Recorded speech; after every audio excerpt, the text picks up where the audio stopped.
ಪ್ರತಿ ಸಾರಿ ಯಾವಾಗ ಬಂದರೂ ಕೂಡ ಅದೇ ಜನ ಇಲ್ಲಿ ಹಂಗಲ್ಲ.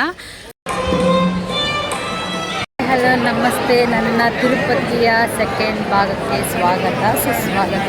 ಸೊ ನಾ ಇವತ್ತಿರೋದು ಆಲ್ರೆಡಿ ತಿರುಪತಿಯಲ್ಲಿ. ಸೊ ನಿನ್ನೆ ಆಲ್ರೆಡಿ ಫಸ್ಟ್ ಭಾಗನ ಶೋ ಮಾಡಿದ್ದೀನಿ.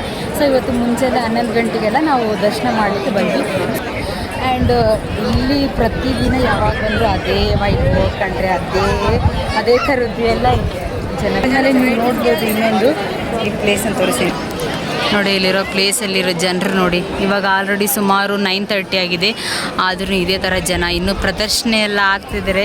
ಇಲ್ಲಿ ಮೇಲ್ಗಡೆ ಒಂದು ದೇವಸ್ಥಾನ ಇದೆ. ಸೊ ಇಲ್ಲಿ ಕೂಡ ಪೀಪಲ್ ಕೂಡ ಹೋಗಿ ಏನು ಮಾಡ್ತಾರೆ, ಇಲ್ಲಿ ಪೂಜೆ ಮಾಡ್ಕೊತಾರೆ. ಚೆನ್ನಾಗಿ ಫೋಟೋ ಹೈಲೈಟಾಗಿ ಫೋಟೋ ಇಲ್ಲಿ ಇರೋದಂದರೆ ಇದೆ ಶ್ರೀಮನ್ನಾರಾಯಣ ಫೋಟೋ.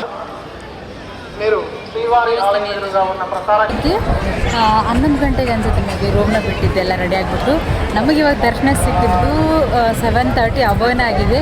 ಸೊ ಮತ್ತೆ ರೂಮ್ಗೆ ಹೋಗಿ ಮೊಬೈಲ್ನ ತಂದು ಮತ್ತೆ ವೀಡಿಯೋ ಮಾಡ್ತಿದ್ವಿ, ಯಾಕಂದರೆ ಮೊಬೈಲ್ಸ್ ಎಲ್ಲ ಅಲೋ ಇಲ್ಲ ಗುಡಿಲಿ. ಸೊ ಹಾಗಾಗಿ ಮೊಬೈಲ್ಸ್ನ ರೂಮಲ್ಲೇ ಬಿಟ್ಟಿದ್ದೆ. ಸೊ ನಾ ಇರೋದು ಇವಾಗ ಪ್ರೆಸೆಂಟ್ ಇಲ್ಲಿ ಸೆಕೆಂಡ್ ಟೈಮ್ ನಾವು ಬಂದಿದ್ದೆ. ಆ್ಯಕ್ಚುಲಿ ಅವತ್ತೂ ಇದಕ್ಕಿಂತ ರಶ್ ಇತ್ತು, ಇವತ್ತು ಸ್ವಲ್ಪ ಇದೆ ಸ್ವಲ್ಪ. ಬಟ್ ಅವತ್ತು ಕಂಪೇರ್ ಮಾಡಿದ್ರೆ ಇವಾಗ ಸ್ವಲ್ಪ ಕಡಿಮೆ ಇದೆ. ಬಟ್ ಆದರೂ ಅತ್ಯಂತ ಶ್ರೀಮಂತ ದೇವಸ್ಥಾನ ಅಂತ ಕರೀತಾರೆ ಇದಕ್ಕೆ. ಪ್ರತಿದಿನ ಅದೇ ಸೇಮ್ ವೈಬ್ ಇರುತ್ತೆ, ಅದೇ ಥರ ರಶ್ ಇರುತ್ತೆ. ಒಂದು ಸ್ವಲ್ಪನೂ ಕಡಿಮೆ ಆಗಲ್ಲ. ತೋರಿಸ್ತೀನಿ ರೀ ಯಾವ ಥರ ಇದೆ. ದರ್ಶನಕ್ಕಂತ ಇಲ್ಲಿ ಬಿಡ್ತಾರೆ. ಸೊ ಎಕ್ಸಿಟಿಂಗ್ ಪಾಯಿಂಟ್ ಇಲ್ಲಿದೆ, ಬರ್ತಿದ್ದಾರಲ್ಲ ಜನ ಆಲ್ರೆಡಿ ನೋಡ್ಬೋದು ನೀವು. ಇಲ್ಲಿ ಎಕ್ಸಿಟಿಂಗ್ ಪಾಯಿಂಟ್ ಇದೆ. ಇನ್ಸೈಡ್ ಅಂದರೆ ಅಲ್ಲಿಗೆ ಹೋಗಬೇಕು, ಅಲ್ಲಿಂದ ಒಳಗಡೆ ಹೋಗಿ ದೇವಸ್ಥಾನ ನೋಡ್ಕೊಂಬರ್ಬೇಕು. ಒಳಗಡೆ ಯಾವುದೇ ರೀತಿ ಮೊಬೈಲ್ಸ್ ಎಲ್ಲ ಅಲೋವ್ ಇಲ್ಲ. ಬಟ್ ಹೊರಗಡೆ ಬಂದ ತಕ್ಷಣ ನಾವು ಒಳಗಡೆ ಮತ್ತೆ ಇನ್ನೊಂದು ಟೆಂಪಲ್ ಇದೆ, ಅದು ಫುಲ್ಲೆಲ್ಲ ಇದರಲ್ಲಿದೆ ಗೋಲ್ಡಿಂದ ಕೆತ್ತನೆ ಮಾಡಿದಾರಂತ. ಅದರಲ್ಲಿ ಏನು ಸ್ಪೆಷಾಲಿಟಿ ಅಂದರೆ ಆ ಗೋಲ್ಡಲ್ಲಿ ಒಂದೇ ಒಂದು ಸೈಡ್ ಏನೋ ಬೆಳ್ಳಿ ಇದನ್ನು ಮಾಡಿಸಿದ್ದಾರೆ. ಅದೊಂದು ಏನೋ ಸಮಥಿಂಗ್ ಇಷ್ಟ. ನಮ್ಮ ತಿರುಪತಿ ಹಿಸ್ಟ್ರಿ ಏನು ಹೇಳುತ್ತಂದ್ರೆ, ಪುರಾಣ ಕಾಲದಲ್ಲಿನೇ ತಿರುಪತಿ ಏನಾದರೂ ಇಲ್ಲಿ ಬಂದು ನೆಲೆಸಿದ್ರು ಅಂತ ಹೇಳ್ತಾರೆ. ಸೊ ಏನಕ್ಕೆ ಬಂದರು ಅನ್ನೋದಂತಂದರೆ, ಏನಾಗುತ್ತೆ ಭೂಲೋಕದಲ್ಲಿ ಎಲ್ಲರಿಗೂ ಕಷ್ಟ ಮತ್ತು ಎಲ್ಲ ಕಷ್ಟಗಳೆಲ್ಲ ಬರ್ತಾ ಇರುತ್ತೆ ಅಂತ ಜನಗಳಿಗೆ. ಸೊ ಅದಕ್ಕೆ ಋಷಿ ಮುನಿಗಳು ಏನು ಮಾಡ್ತಾರೆ, ಈ ಕಷ್ಟ ಬರ್ತಿದೆ ಅಂತ ಅಂದ್ಕೊಂಡು ಒಂದು ಯಜ್ಞನ ಆರಂಭಿಸ್ತಾರೆ. ಸೊ ಯಜ್ಞ ಆರಂಭಿಸಿದಾಗ ಲಾಸ್ಟಿಗೆ ಕೊನೆದಾಗ ಒಂದು ಪೂಜೆ ಮಾಡಬೇಕಾದ್ರೆ ಎಂಡಿಗೆ ಶ್ರೀನಾರಾಯಣಂ ಸರ್ವಜ್ಞ ಅಂತ ಹೇಳ್ತಾರಲ್ಲ. ಸೊ ಆ ಥರ ಯಾರಿಗೆ ನಾವು ಇದನ್ನು ಸಮರ್ಪಣೆ ಮಾಡಬೇಕು ಅಂತ ಅಂದ್ಕೊಂಡು ಒಬ್ಬರು ನಾರಾಯಣಮ್ಮ ಇರ್ತಾರಲ್ಲ, ಸೊ ಅವ್ರಿಗೆ ಕೇಳ್ತಾರೆ. ಸೊ ಯಾಕಂದರೆ ಅವ್ರಿಗೆಲ್ಲ ತ್ರಿಲೋಕದ ಬಗ್ಗೆ ಎಲ್ಲ ಗೊತ್ತಿರುತ್ತೆ. ಸೊ ಅದಕ್ಕೋಸ್ಕರನೇ ಅವ್ರನ್ನ ಕೇಳ್ತಾರೆ. ಸೊ ಅವ್ರನ್ನ ಕೇಳಿದಾಗ ಅವ್ರು ಹೇಳ್ತಾರೆ ಡೈರೆಕ್ಟಾಗಿ, ನೀವೇ ಹೋಗ್ಬಿಟ್ಟು ವಿಷ್ಣು ಬ್ರಹ್ಮ ಮತ್ತು ನಾರಾಯಣನನ್ನು ಹೋಗಿ ಭೇಟಿ ಕೊಡಿ. ಸೊ ಭೇಟಿ ಕೊಟ್ಟ ಮೇಲೆ ನಿಮಗೆ ಗೊತ್ತಾಗುತ್ತೆ ಯಾರಿಗೆ ಸಮರ್ಪಣೆ ಮಾಡಬೇಕು ಅಂತ ಹೇಳ್ತಾರೆ. ಸೊ ಅದಕ್ಕಾಗಿ ಅವಾಗ ಎಲ್ಲ ಋಷಿಮುನಿಗಳು ಸೇರಿಕೊಂಡು ಫಸ್ಟ್ ಏನು ಮಾಡ್ತಾರೆ, ಶಿವನ ಕಡೆ ಹೋಗ್ತಾರಂತೆ. ಶಿವನ ಕಡೆ ಹೋದಾಗ ಶಿವ ಆಮೇಲೆ ಗೊತ್ತಾಗುತ್ತಂತೆ. ಶಿವ ಏನು ಮಾಡ್ತಾನೆ, ಎಲ್ಲ ಭಕ್ತರಿಗೆ ಯಾರು ಬಂದಿರ್ತಾರೆ ಇವ್ನಿಗೆ ಒಲಿಸಿರೋ ಭಕ್ತರಿಗೆ ಏನು ಮಾಡ್ತಾನೆ, ಅವನು ಸಡನ್ನಾಗಿ ಹಿಂದೆ ಮುಂದೆ ಯೋಚನೆ ಮಾಡದೆ ಏನು ಮಾಡ್ಬಿಡ್ತಾನೆ, ಅವರನ್ನು ಕೊಟ್ಬಿಡ್ತಾನೆ. ಸೊ ಅದಕ್ಕೆ ಈ ಥರ ನೀನು ಹಿಂಗೆ ಮಾಡ್ತೀಯಾ ಬೇಡ ಅಂತ ಹೇಳಿಬಿಟ್ಟು ಅವರು ಮತ್ತೆ ಏನು ಮಾಡ್ತಾರೆ, ಶಿವನ ಬಿಟ್ಟು ಏನು ಹೋಗ್ತಾರೆ, ಬ್ರಹ್ಮನ ಕಡೆ ಹೋಗ್ತಾರೆ. ಬ್ರಹ್ಮನ ಕಡೆ ಹೋದಾಗ ಆ ಬ್ರಹ್ಮ ಏನಂತಾರೆ ಅಂತಂದರೆ, ನಾನು ಇಲ್ಲ ಎಲ್ಲರ ಹಣೆಬರನ್ನ ಬರೀಲಿಕ್ಕೆ ಬ್ಯುಸಿ ಆಗಿದ್ದೀನಿ. ಸೊ ಹಂಗಾಗಿನೇ ನನಗೆ ಅವ್ರು ಏನು ಮಾಡ್ತಾರೆ, ಜಗ್ಗಿ ಕೇರ್ಲೆಸ್ ಎಲ್ಲ ಮಾಡ್ತಾರೆ. ಸೊ ಅದನ್ನು ನೋಡಿ ನೀವು ನಮಗೆ ರೆಸ್ಪೆಕ್ಟ್ ಕೊಡ್ತಿಲ್ಲ ಅಂತ ಹೇಳ್ಕೊಂಡು ಏನು ಮಾಡ್ತಾರೆ, ಮತ್ತೆ ಆಫೀಸು ಹೋಗ್ಬಿಡ್ತಾರೆ. ಅಂತ ಹೋದಾಗ ಲಾಸ್ಟ್ ಉಳಿದಿರೋದು ಯಾರು, ನಾರಾಯಣ. ಸೊ ನಾರಾಯಣ ಕಡೆ ಹೋಗ್ತಾರೆ. ನಾರಾಯಣ ಕಡೆ ಹೋದಾಗ ಅವಾಗ ಅವ್ರು ಹೋಗಿ ಡೈರೆಕ್ಟಾಗಿ ಕೊನೆಗೆ ಋಷಿಮುನಿಗಳೆಲ್ಲ ಸೇರಿ ಏನು ಮಾಡ್ತಾರೆ, ನಾರಾಯಣ ಕಡೆ ಹೋಗ್ತಾರೆ. ಸೊ ನಾರಾಯಣ ಅವ್ರು ಏನು ಮಾಡ್ತಿರ್ತಾರೆ, ತಮ್ಮ ಪತ್ನಿಯಾದ ಲಕ್ಷ್ಮೀ ದೇವಿಯರ ಜೊತೆ ಕಾಲ ಕಳ್ಕೊಂಡು ನಿಂತಿರ್ತಾರೆ. ಬಟ್ ಇವ್ರನ್ನ ಏನು ಮಾಡ್ತಾರೆ, ಅಬ್ಸರ್ವ್ ಮಾಡೋಂಗಿಲ್ಲ. ಸೊ ಅಬ್ಸರ್ವ್ ಮಾಡದೇ ಇರುವಾಗ ನಿರ್ಲಕ್ಷ್ಯ ಮಾಡಿದ್ದಾರೆ ಅಂತ ಅಂದ್ಕೊಂಡು ಋಷಿಮುನಿಗಳು ಹೋಗಿ ಡೈರೆಕ್ಟಾಗಿ ನಾರಾಯಣನ ಎದೆ ಭಾಗಕ್ಕೆ ಓದ್ಬಿಡ್ತಾರಂತೆ. ಸೊ ಓದ್ದಾಗ ಏನು ಮಾಡ್ತಾರೆ, ಅವ್ರಿಗೇನು ಸಿಟ್ಟು ಬರಲ್ಲ. ಬಟ್ ಏನು ಮಾಡುತ್ತೆ, ಲಕ್ಷ್ಮೀ ದೇವಿ ಅದೆಲ್ಲ ಅವ್ರಿಗೆ ಸಿಟ್ಟು ಬರುತ್ತಂತೆ. ಯಾಕಂದರೆ ನಾನಿರೋ ಪ್ಲೇಸ್ ಅದು. ಸೊ ಆ ಪ್ಲೇಸಲ್ಲಿ ಬಂದು ಒದ್ಬಿಟ್ಟಿದ್ದಾರೆ ಅನ್ನೋದಕ್ಕೆ ಅವರು ಸಿಟ್ಟು ಮಾಡ್ಕೊತಾರಂತೆ. ಬಟ್ ನಾರಾಯಣವ್ರು ಏನು ಹೇಳ್ತಾರೆ ಅಂತಂದ್ರೆ, ಅವರು ಋಷಿಮುನಿಗಳಿಗೆ ಏನು ಹೇಳ್ತಾರೆ ಅಂದರೆ, ನಿಮ್ಗೇನಾದರೂ ಕಾಲಿಗೆ ನೋವು ಆಯಿತಾ ಏಟಾಯ್ತಾ ಅಂತ ಭಾಳ ನಮ್ರತೆಯಿಂದ ಮಾತಾಡಿಸ್ತಾರೆ.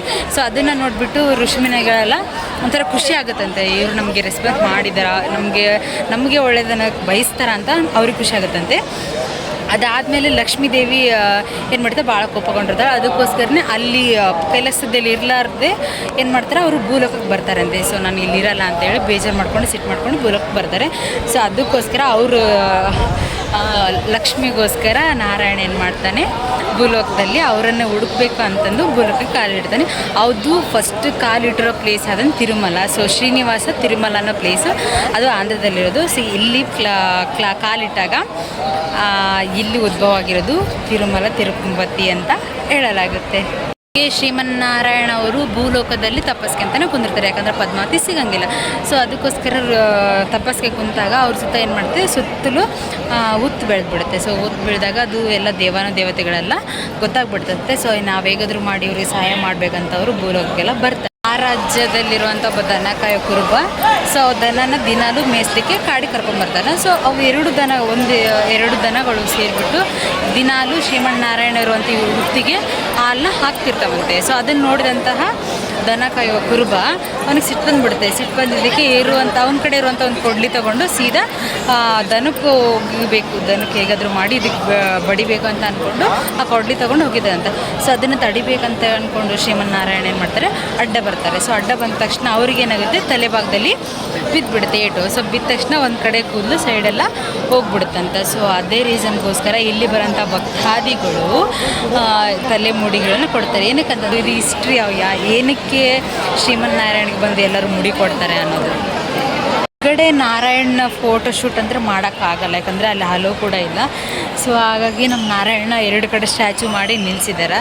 ಸೊ ಇನ್ನೊಂದು ಮೇನ್ ರೋಡಲ್ಲಿದೆ, ಇನ್ನೊಂದು ಬಂದು ಮಾಡ್ತೀವಲ್ಲ. ಸೊ ಇಲ್ಲೆಲ್ಲ ಜನಗಳೆಲ್ಲ ಮಕ್ಕಂತಾರೆ ಕಣ್ರಿ, ಎಲ್ಲಾದರೂ ಅಂತಾರೆ. ನಮ್ಮ ಕೊಪ್ಪಳ ಜಾತ್ರೆಯಲ್ಲಿ ಇದ್ದಾಗ ಅಂದ್ಕೊಂತಾರಲ್ಲ ಹಂಗತ್ತೆ. But no changes. ಅಲ್ಲಿ ಆದರೆ ಸ್ವಲ್ಪ ಜಾಸ್ತಿ ಅಲಂಕಾರ ಮಾಡಿರ್ತಾರೆ, ಇಲ್ಲಿ ಕಡಿಮೆ ಅಷ್ಟೇ. ಈ ಥರ ಇದೆ. ಇಲ್ಲಿ ಏನಕ್ಕೆ ಎಲ್ಲರೂ ಬಂದುಬಿಟ್ಟು ಉಂಡಿಗೆ ಅಮೌಂಟ್ ಹಾಕ್ತಾರೆ, ಏನಕ್ಕೆ ದೇವರಿಗೆ ಅಮೌಂಟ್ ಹಾಕ್ತಾರೆ? ಏಕೆಂದರೆ ಬೇರೆ ಕಡೆ ಎಲ್ಲ ನೋಡಿರ್ತೀವಿ ನಾವು. ಆ್ಯಕ್ಚುಲಿ ಇಷ್ಟೊಂದು ಅಮೌಂಟಿನ ಯಾವ ದೇವ್ರಿಗೂ ಕೊಡೋಲ್ಲ. ಸೊ ಇದು one of the best and richest temple, richest god ಅಂತಲೂ ಕರೆಯಲ್ಪಟ್ಟಿದೆ. ಆ್ಯಕ್ಚುಲಿ ಏನಕ್ಕೆ ಇಷ್ಟೊಂದು ಅಮೌಂಟ್ ಹಾಕ್ತಾರೆ ಅಂತಂದರೆ, ಭೂಲೋಕದಲ್ಲಿ ಒಬ್ಬರ ಪದ್ಮಾವತಿ ಅನ್ನೋರನ್ನ ಮದುವೆ ಆಗ್ತಾರೆ. ಅವರು ರಾಜನ ಮಗಳು. ಯಾವ ರಾಜ ಅಂತಂದರೆ ಆಕಾಶ ರಾಜ ಅನ್ನೋರ ಮಗಳು. ಸೊ ಅವ್ರನ್ನ ಮದುವೆ ಆಗ್ತಾರೆ. ಸೊ ಇವ್ರಗಡೆ ಯಾರು ನಾರಾಯಣವ್ರ ಭೂಲೋಕದಲ್ಲಿ ಬಂದಾಗ ಅವರು ಶ್ರೀಮಂತ, ಅವ್ರು ಅಂದ್ಕೊಂಡಿದ್ದಾರೆ ಇವ್ರು ಬಡವ. ಸೊ ಹಾಗಾಗಿ ನಿಮ್ಮ ಕಡೆ ಏನೂ ಇಲ್ಲ ಅಂತ ಅಂದ್ಕೊಂಡು ನೀವು ನನಗೆ ಅಮೌಂಟ್ ಕೊಟ್ಬಿಟ್ಟೆ ನಮ್ಮ ಮಗಳನ್ನ ಮದುವೆ ಆಗಬೇಕಂತ ಹೇಳ್ತಾರೆ. ಸೊ ಅದಕ್ಕೋಸ್ಕರ ಏನು ಮಾಡ್ತಾರೆ, ಶ್ರೀಮನ್ನಾರಾಯಣವರು ಕುಬೇರ ಅನ್ನೋ ಇನ್ನೊಬ್ಬ ರಾಜ. ಸೊ ಅವ್ರ ಕಡೆ ಅಂತ ಏನು ಮಾಡ್ತಾರೆ, ಅಮೌಂಟನ್ನು ತಗೊತಾರೆ. ಸೊ ತಗೊಂಡ್ಬಿಟ್ಟು ಮದುವೆ ಆಗಿರ್ತಾರೆ. ಸೊ ಮದುವೆ ಆಗಿದೆ, ಅದನ್ನು ಸಾಲನ್ನು ತೀರಿಸ್ತೀನಿ, ನಾನು ಹೇಗಾದರೂ ಮಾಡಿ ನಿಮಗೆ ಸಾಲನ್ನು ತೀರಿಸ್ತೀನಿ ಅಂತ ಅಂದ್ಕೊಂಡು ರೊಕ್ಕ ಇಸ್ಕೊಂಡಿರ್ತಾರಂತೆ. ಇಷ್ಟೊಂದು ಅಮೌಂಟ್ ಇಸ್ಕೊಂಡು ಮದುವೆ ಆಗಿರ್ತಾರಂತೆ. ಸೊ ಆ ಸಾಲನ ತೀರಿಸ್ಬೇಕಂತ ರೀಸನ್ಗೋಸ್ಕರ ಅದು ಪುರಾಣದಲ್ಲಿ ಬಂದಿರೋದು. ಅದಕ್ಕೋಸ್ಕರ ಇವಾಗ ಇನ್ನೂವರೆಗೂ ಕಂಟಿನ್ಯೂ ಇನ್ನೂ ಸಾಲ ತೀರಿಸ್ಬೇಕಂತಲೇ ನಮ್ಮ ಜನ ಎಲ್ಲರೂ ಉಂಡಿಗೆ ಹಾಕ್ತಾರೆ. ಅದು ನಮ್ಮ ದೇವರ ಹಿಸ್ಟ್ರಿ, ಇದು ಪುರಾಣದಲ್ಲಿ ಕೂಡ ಬಂದಿದೆ.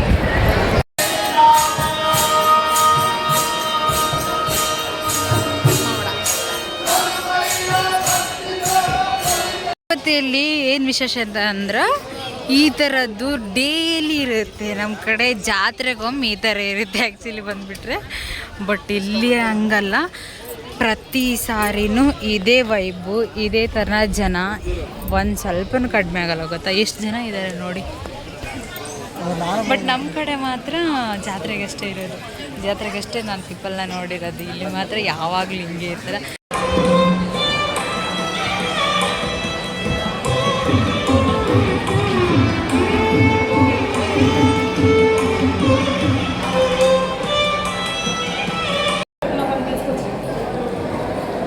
ఎక్కడికైనా ఈజీగానే కూర్చోబెట్టచ్చు. రైస్ ప్లేట్ చేసేది రైస్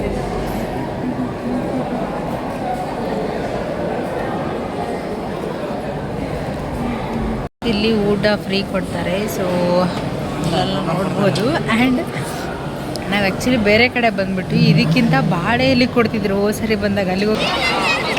ಇವಾಗ ನಮ್ಮದೆಲ್ಲ ದರ್ಶನ ಆಯಿತು. ಸೊ ದರ್ಶನ ಮುಗಿಸ್ಕೊಂಡು ಇವಾಗ ಏನು ಮಾಡ್ತೀವಿ ಅಂದರೆ ರೂಮ್ ಕಡೆ ಹೊಂಟಿದ್ದೀವಿ. ಇವತ್ತು ಮುಗೀತು, ಇವತ್ತಷ್ಟೇ ಇದು. ಮತ್ತು ನಾಳೆ ಮಾರ್ನಿಂಗು ಊರಿಗೆ ಹೋಗಬೇಕು. ಮುಗೀತು ಅಂತೂ ಇದು ನಮ್ಮ ತಿರುಪತಿ ದರ್ಶನ. ಸೊ ನನ್ನ ವಿಡಿಯೋ ಲಾಗ್ ಹೇಗಿದೆ ದರ್ಶನ ಮಾಡಿದ್ದು, how is my video, and thank you for watching.